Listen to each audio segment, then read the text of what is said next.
Luzon, Visayas, Mindanao at buong mundo. Thank God it's a Friday. Ngayon ay May 16 na, 2025. Ako si Barbie Mulak at ito ang Balitang A to Z.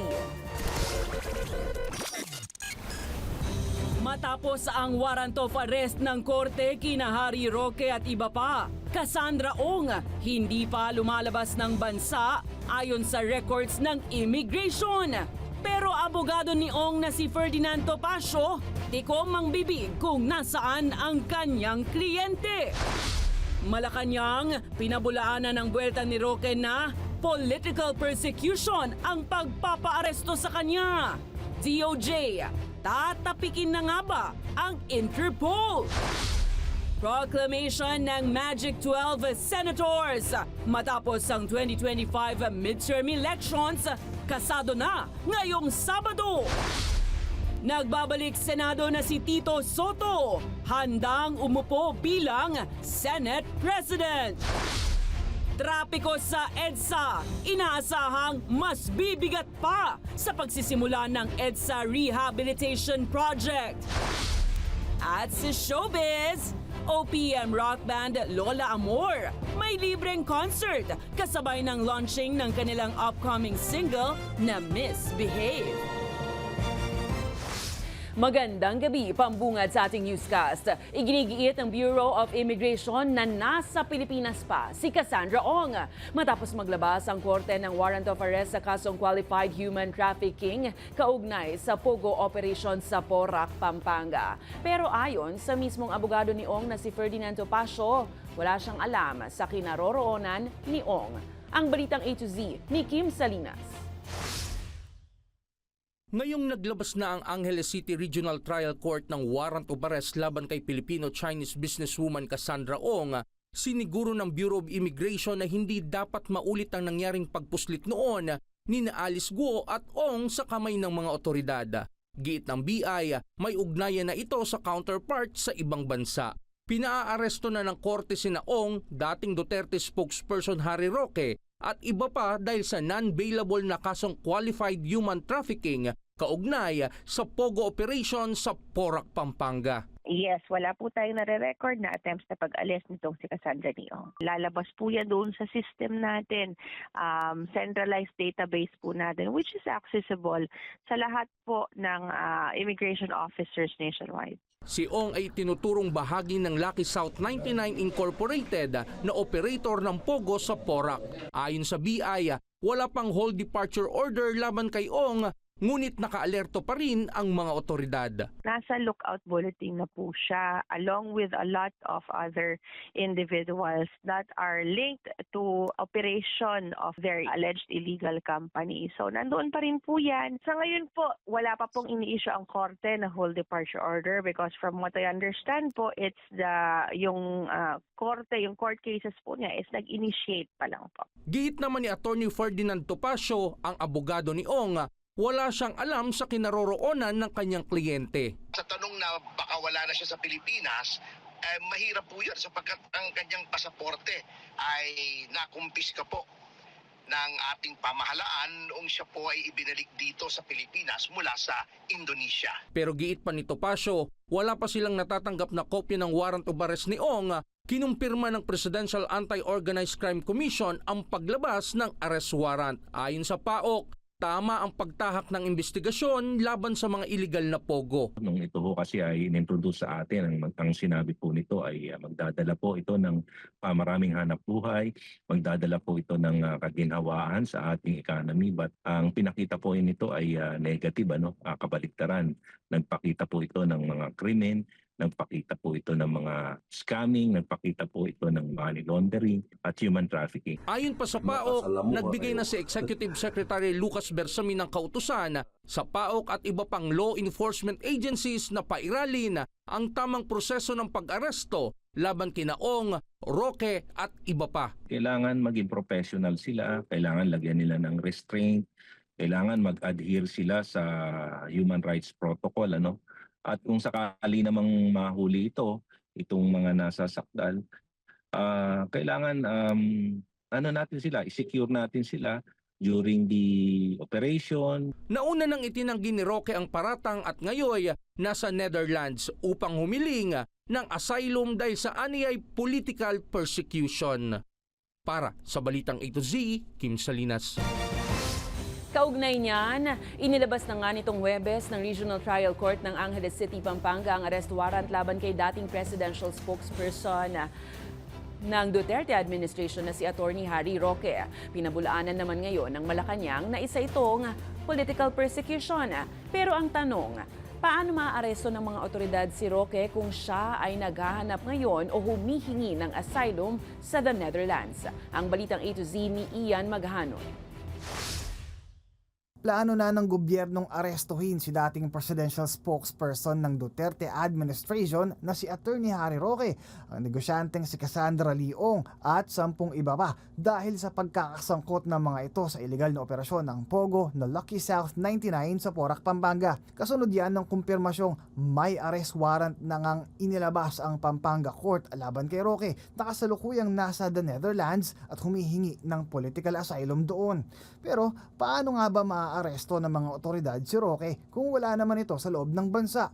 Ayon sa Department of Justice, maaari raw makipagtulungang muli ang Pilipinas sa Interpol para sa naturang pag-aresto kay Roque, tulad ng isinagawang pag-aaresto ng ICC kay dating Pangulong Rodrigo Roa Duterte noong Marso. Kung meron talagang akusado na wala sa bansa, we will exhaust all our remedies to get him back here into the country. We have already mentioned before to the Secretary and the Undersecretary Yusek Nikiti na magsusulat po tayo sa Government of Netherlands ni-explain yung mga circumstances around this case. Ayon pa sa ahensya, magsisilbing tulay ang naturang warrant para madepensahan ni Roque ang kanyang sarili sa tulong ng ihahain niyang mga ebidensya kasabay ng paggulong ng kaso. Ngayon po na nasa korte, dun po magpe-present ng karagdagang ebidensya ang prosecution, dun na din magpe-present ng mga depensa ang mga akusado. Pero para kay Roque, so naniniwala po ako na itong kasong ito talaga ay paggigipit sa akin dahil sa aking political na paninindigan, dahil sa aking walang tinag na pagsusuporta sa mga Duterte, at naniniwala po ako na ito'y dahilan para magpalakas pa dito sa aking aplikasyon sa asylum dito po sa bansang Netherlands. mariing pinabulaanan ng palasyo ang paratang ni Roque na umunoy biktima raw siya ng political persecution ng administrasyon. Yan po naman talaga ang kanyang magiging naratibo, kanyang depensa. Pero hindi po niya sinasagot ng mabuti kung nasaan nga ba yung mga dokumentong kanyang ipinangako sa House of Representatives at that time na nagkaroon po ng hearing sa Quadcom. Hindi po niya natutugunan yon, at kung ano man yung mga sinasabing di umano hidden wealth niya ay hindi pa rin niya po natutugunan. So paano po kayo magkakaroon ng political persecution? At tandaan po natin, korte mismo ang nag-issue ng valid warrant of arrest. Nagpahayag din ang palasyo ng suporta sa gagawing hakbang ng Department of Justice sakaling tapikin nga nito ang Interpol. Sa ating pagkakatanda, yan din po sinabi ni Yusek Nikiti ng DOJ, maaari po sila makipag-cooperate at makipag-coordinate sa Interpol patungkol po dito. So abangan na lang po natin kung ano man po ang magiging aksyon ng pamahalaan sa pamamagitan po ng DOJ. Sa gitna nito, ikinalugod naman ni House Deputy Speaker at Quezon City 2nd District Representative J.J. Suarez ang inilabas na warrant ng korte dahil sa kasong human trafficking kaugnay sa iligal na operasyon ng Pogo sa Porac, Pampanga. So we welcome that development, and we hope that sooner or later former Secretary Harry Roque will come to terms with justice. Tumatakbo ang hustisya dito sa ating bansa at kailangan niya pong harapin yun. Maging si Senate Deputy Minority Leader Senator Risa Ontiveros na nangungunang senador na taga-kastigo ng Pogo, naniniwalang marapat lang harapin ni Roque ang kanyang kaso dito sa Pilipinas. Sa isang pahayag, sinabi ng senadora na hindi lang ang arrest warrant ng mga kongresista ang tinatakasan ni Roque kung hindi ito uuwi, dahil evading arrest na rin ang kanyang susunod na magiging asunto kung dededmahin pa rin nito ang arrest warrant ng korte. Matatandaang noong nakaraang taon ay tinakasan ni Roque ang House Quad Committee Inquiry kaugnay sa illegal na operasyon ng Pogo. Para sa Balitang A to Z, Ian Maghanoy. Naglunsad na ng tracker teams ng Criminal Investigation and Detection Group o CIDG para hanapin ang 50 individual na may warrant of arrest kaugnay ng human trafficking sa Pogo Hub sa Porac, Pampanga. Batay sa utos ni Angeles RTC Judge Rene Reyes na nilagdaan noong May 8, may probable cause na laban sa mga akusado. Kabilang nga dyan sina dating presidential spokesperson Harry Roque na ngayon ay nasa Netherlands at Cassandra Ong ng Lucky South 99 Pogo Hub. Non-bailable ang mga paglabag sa ilalim ng Anti-Trafficking in Persons Act. Ayon naman kay PNP PIO Chief Colonel Randolph Tuanyo, nakatakdang kumilos ang tracker team sa buong bansa. Plano namang makipag-coordinate ang PNP sa Interpol. Nagmi-meeting po yung kanilang mga legal officers po para pag-usapan kung paano po i-handle po yung kaso naman po ni Harry Roque po.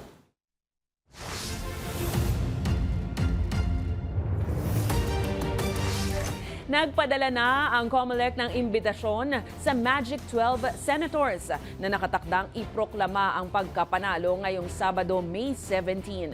Ayon sa komisyon, bahagyang mas malaki ang proclamation ceremony dahil bibigyan ng pagkakataon ang mga nagsipagwagi na makapagtalumpati at makapag-imbita ng mas maraming bisita.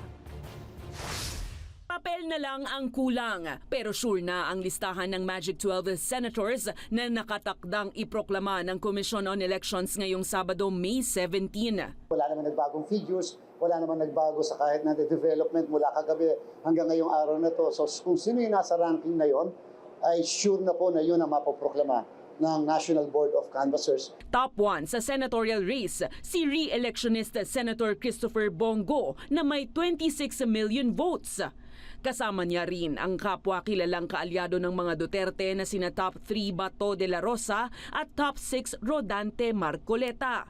Pasok din ang 6 na pambato ng Marcos government na sina Erwin Tulfo, Ping Lacson, Tito Soto, Pia Cayetano, Camille Villar at Lito Lapid. Habang ang mga dati ng senador na sina Bam Aquino at Kiko Pangilinan na bagamat kulelat sa surveys at hindi kabilang sa tiket ng Marcos o Duterte ay sure win na din. At ang kukumpleto sa Magic 12 na may 13 million votes ay ang kapatid ni PBBM pero kaalyado ni Vice President Sara Duterte na si Senator Amy Marcos. For senators, we will come up with a resolution concerning the proclamation which will likewise be read during the proclamation proper. Alas 3 ng hapon nakatakda ang proklamasyon ng 12 winning senators na bibigyan ng 5 minuto para makapagtalumpati at pagkakataong makapag-photo opportunity sa entablado. Opisyal na nga nagtapos ang canvassing ng National Board of Canvassers para sa 2025 midterm polls. Patuloy namang nasa top spot ang Akbayan Party List at napupusong 3 nominee nito na makaupo o mauupo sa Kongreso. Samantala, nilinaw na rin ng COMELEC ang mga pangamba sa proklamasyon naman ng first nominee ng mamamayang Liberal o ML Party List na si dating Senator Leila de Lima. Ang balitang A to Z hatid ni Naomi Almohano.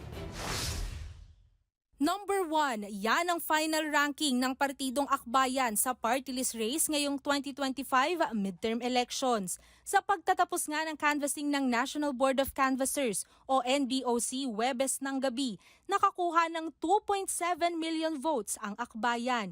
Ito na ang pinakamataas nilang botong natanggap mula noong 2010 na nasa 1.5 million votes lang. Dahil dito, napupusong 3 pwesto sa 20th Congress ang kanilang makuha. Para kina first nominee Attorney Shell Jokno, second nominee Percy Sendanya at third nominee Dada Kiram Ismulya. Nakikinita ring 3 House seats ang makukuha ng 3 sumunod na partido. Ang Duterte Youth na may 2.3 million votes, Tingog Party List na may 1.8 million votes at 4Ps na may kabuang boto na 1.46 million. Base rin sa naganap na botohan noong Lunes, pasok din sa top 10 ang ACT CIS, Ako Bicol, Uswag Ilonggo, Solid North Party, Trabaho at Sibak. 63 House seats ang pupunuin mula sa mga partidong ipoproklamang panalo ng COMELEC. Gayunpaman, hindi pa naglalabas ang komisyon ng pinal na seat allocations para sa mga party list group. We will come up with a resolution concerning the allocation of seats for the party list. Kinakailangan namin pag-usapan paano i-allocate yung lahat ng 63 seats o 64 seats as the case may be. Sino entitled sa 3 seats? Sino entitled sa 2 seats? Sino entitled sa 1 seat lang? Samantala, nilinaw ng komisyon na walang basehan para isuspinde ang proklamasyon ng first nominee ng Partidong Mamamayang Liberal o ML na si dating Senadora Laila De Lima. Ito'y matapos baliktarin ng Court of Appeals ang isang drug case acquittal ni De Lima nitong Huwebes. Hindi naman po final conviction yon ng Court of Appeals. Wala naman pong pending case din sa amin, yung mismo naturang party list, para kami mag-issue ng order to suspend any proclamation. Wala pong epekto yan sa magiging proklamasyon natin doon sa kanilang party list o doon sa personalidad. Paliwanag pa ni Garcia, pwede pang iapila ni De Lima sa Supreme Court ang ruling ng Court of Appeals. Kilalang kritiko ng Administrasyong Duterte si De Lima nang makulong siya noong rehimen nito. Halos 7 taon ding nakulong ang dating senadora dahil sa mga gawa-gawang testimonya ng mga kapwa niya akusado na mga nagsipag-amin din na napag-utusan lang silang idiin si De Lima sa isyu ng iligal na droga sa ilalim ng Administrasyong Duterte na ngayon na may nakadetine na sa ICC sa The Hague, Netherlands. Nakatakda sa Lunes, May 19 ang proklamasyon ng mga panalong partido. Para sa Balitang A to Z, Naomi Almohano.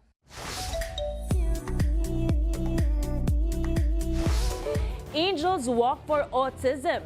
Ito ang isa sa advokasiyang tinututukan ngayon ni Miss Universe 2023 Top 10 Michelle Deer. Sa isang intimate press con kasama ang Autism Society of the Philippines ngayong Biyernes, May 16. Nanguna si MMD sa pagbibigay ng suporta sa programa para sa mga may autism. May tema itong mahusay, masaya at makulay para ibida ang makulay na papel nila sa mundo. Inaasahang dadalo rin sa nalalapit na event ang ilang celebrities gaya ni Melanie Marquez, Janice De Belen, Candy Pangilinan, Rian Ramos at marami pang iba. Gaganapin na naturang event sa Mall of Asia Arena sa Pasay City sa May 18.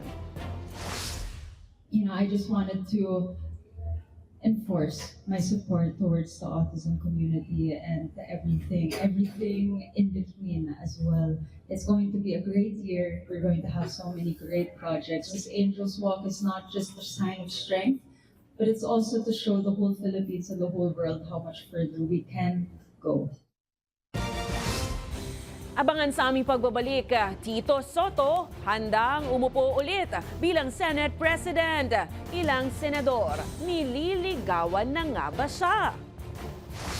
At sa showbiz, ina ni Maymay Antrata pumanaw na sa sakit na cancer. Abangan ang lahat ng yan sa pagbabalik ng Balitang A to Z.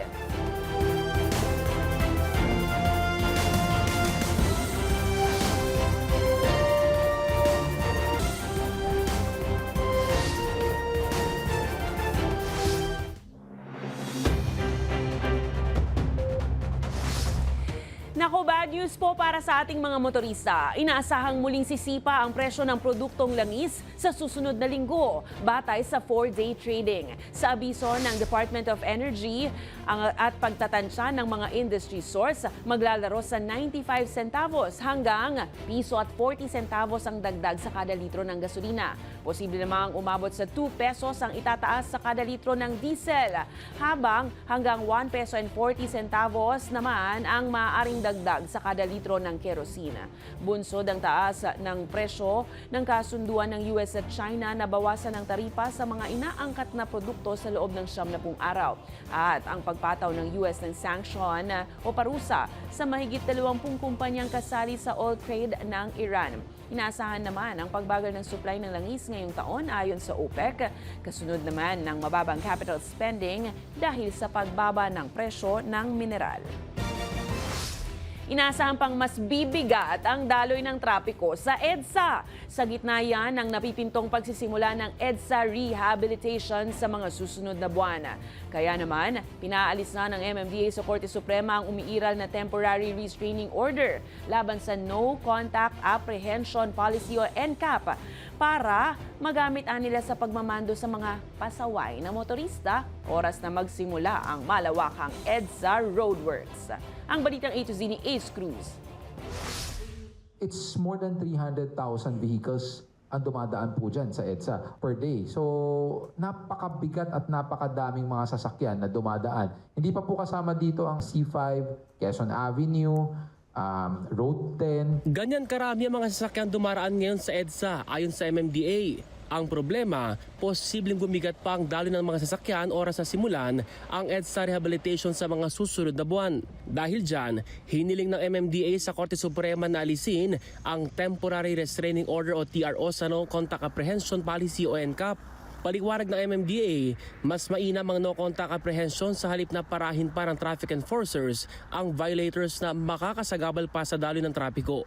Sa no contact apprehension, nakaka-capture ang lahat ng violations sa pamagitan ng CCTV. So far as the buses are concerned, baka pwede namin i-apply yung NCAP doon sa mga buses na nagbabiolate. Kasi anyway, may prangkisa po yan eh. Pwede i-regulate ng LTFRB under their franchise. 2022, nang patigilin ng Korte Suprema ang NCAP ng MMDA at ilang local government units dahil sa ilang inihaing petisyon laban dito na kumikwestiyon sa accuracy ng pagsita nito sa traffic violations. Gate ng MMDA, ngayong napipinto ang EDSA Rehab, marapat na ipatupad muli ang no contact apprehension.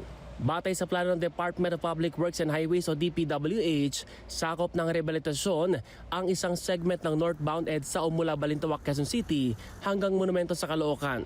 Gayun din ang 15 segments sa southbound na sisimulan sa Monumento hanggang Rojas Boulevard sa Maynila. Kabilang sa gagawin dito ay ang concrete pavements at asphalt overlaying o yung paglalagay ng asfalto. Nakatakda naman magpulong ang DOTR at ilang attached agencies nito sa May 19 para plantsahin ang mga plano at adjustments sa EDSA Rehabilitation Project.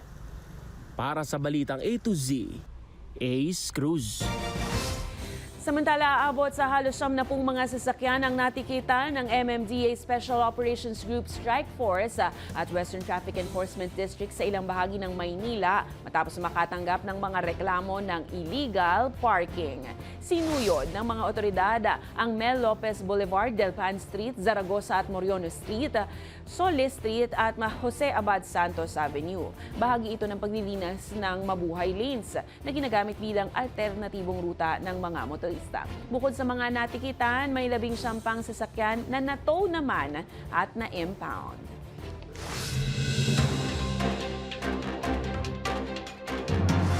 Inilagay ng Regional Disaster and Risk Reduction Management Council ang buong Eastern Visayas sa Blue Alert para umalalay sa posibleng ma-stranded na motorista dahil sa bagong load limit ng San Juanico Bridge.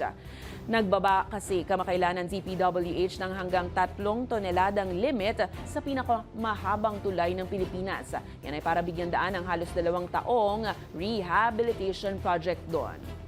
Samantala sa Himpapawid, inanunsyo ng flag carrier Philippine Airlines na nakuha nito ang top spot bilang most on-time airline sa Asia-Pacific region. Sa data ng London-based Cirium, 86% ng mga flights ng PAL ay on-time ang paglapag o pasok sa 15-minute grace period ng nakaschedule na arrival time. Sa iba pang balita, handang magsilbing muli bilang Senate President si dating Senator at SP Vicente Tito Soto III kung makakukuha siya ng suporta mula sa 13 senador sa 20th Congress. Ayon kay Soto, may ilang senador nang lumapit at nakausap siya na nagpapakitaan niya ng pagsuporta. Habang nilinaw naman ni Soto na hindi siya gumagawa ng signature campaign para maihalal siya bilang pinuno ng mataas na kapulungan. Tumanggi naman si Soto na sabihin kung ilan na ang posibleng kakampi niya o kung may nakausap na siyang Duterte allies. Hindi pa rin sila nakakapag-usapan ni incumbent Senate President Francis Cheese Escudero sakali sa pagpapalit ng liderato. May mga kumakausap sa akin. Alam mo naman ako, kilala niyo naman ako eh. I'm not the type that would go around na nagpapapirma para suportahan ako. Hindi ako yung ganun eh. Ako'y maana doon sa mga oldies eh. I'm from the old school. If they have the numbers, they want me to be Senate President, I will accept. Samantala sa Kamara, naniniwala ang mga pinuno ng mababang kapulungan na mananatiling Speaker ng House of Representatives. Sila ka CMD President at late 1st District Representative Martin Romualdez sa 20th Congress. Ayon kay House Deputy Speaker JJ Suarez, buo ang suporta ng majority bloc kay Romualdez. Sa loob daw kasi ng 3 taon ay kita ang pagganap ng House sa legislative agenda ng Pangulong Marcos. Kaya mahalagaan niya ang continuity para tuloy-tuloy ang trabaho. Sinang-ayunan naman ito ni NPC spokesperson at Quezon City 1st District Representative Mark N. Verga. Wala pa namang ibang pangalan na lumulutang bilang posibleng katunggali ni Romualdez sa speakership sa darating na Kongreso. Naniniwala naman tayo sa nakalipas na 3 taon, nakita naman natin yung performance ng House. Nakita natin kung paano po tayo nakapag-deliver sa legislative agenda ng ating Pangulo. At nakita din naman po natin kung paano po na-manage ng ating leadership yung may issues na hinaharap ng ating bansa. Iginiit ni House Deputy Speaker at Quezon 2nd District Representative David Suarez na walang kinalaman ng poor performance ng senatorial candidates ng administrasyon sa Mindanao sa impeachment ni Vice President Sara Duterte. Git ni Suarez, 86% sa mga kongresistang pumirma sa impeachment at tumakbo noong halalan ang nanalo nitong midterm polls. Kaya anya, sila ang dapat makararamdam kung may kaugnayan nga ba ito. Well, I do respect the opinions of Toby Chanco with regard to the matter, although I do not subscribe to it. But syempre, bilang isang campaign manager, siguro nakikita niya yung terrain, no, mas nauunawaan niya yon. Siguro I'll just leave it as that. And I do respect his opinion regarding the matter. May bago ng administrator ang Overseas Workers Welfare Administration. Ngayong Biyernes nga ay nanumpa na sa pwesto si Migrant Workers Undersecretary Patricia Yvonne Caunan bilang bagong OWA Administrator. Papalitan niya si Arnel Ignacio. Bago itinalaga ni Pangulong Ferdinand Marcos Jr. bilang OWA Chief, nakilala si Caunan sa kanyang ambag sa mga negosasyon na aabot sa 15 bilateral labor migration agreements.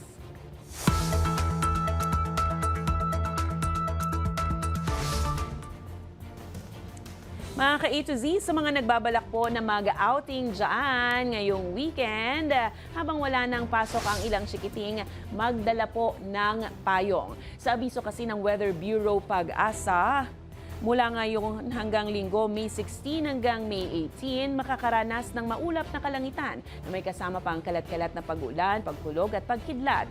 Ang Intertropical Convergence Zone sa Mindanao, Silangang, Visayas at Palawan. Habang posible ring mabuo ang isang low pressure area dulot naman ng ITCZ. Samantala, dahil po naman sa easterlies, maaliwalas hanggang maulap na panahon ang mararanasan sa natitirang bahagi ng bansa. Pero posible pa rin ang pagsabog ng panandaliang malalakas na pag-uulan.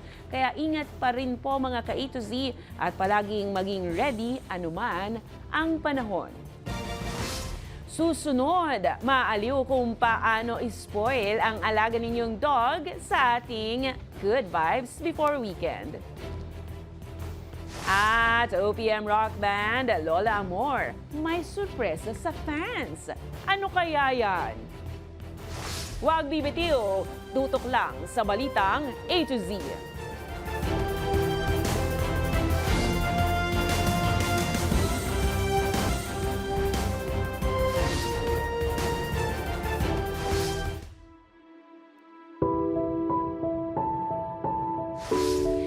Nagluluksa ngayon ang actress-singer na si Maymay Entrata sa pagpanaw ng kanyang ina na dumaan sa pagsubok sa sakit na cancer. Samantala, OPM rock band Lola Amor may pa-surprise sa fans dahil may pa-free concert na may bagong awiting ilalabas pa.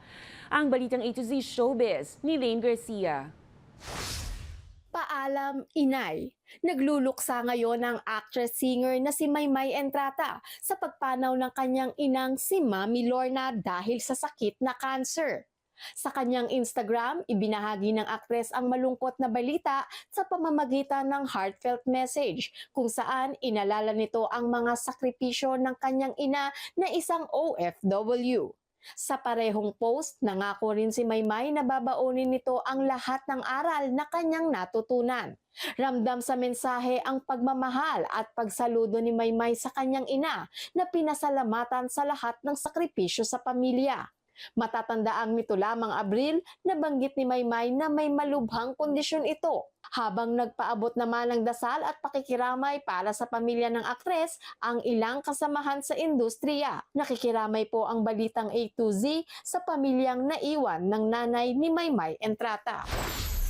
Samantala, attention concert goers!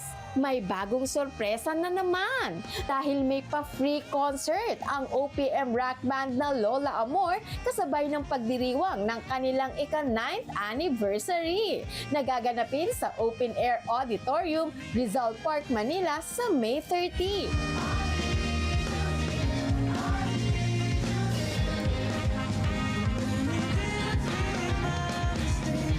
Bukod dyan, yan din ang araw kung saan nakatakdang i-release ang kanilang upcoming single na Misbehave.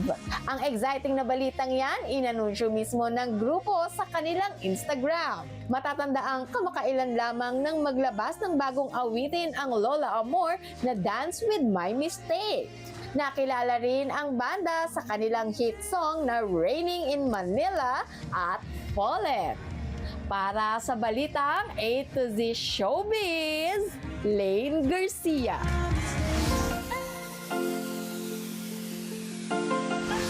Mga ka-A to Z, nagpapasubo pa ba ng pagkain ang mga anak ninyo? Ito kasing beloved pets at fur babies na ito, hindi raw kakain kung hindi spoon-fed. Aba-aba, spoiled doggies ba yan? Panoorin.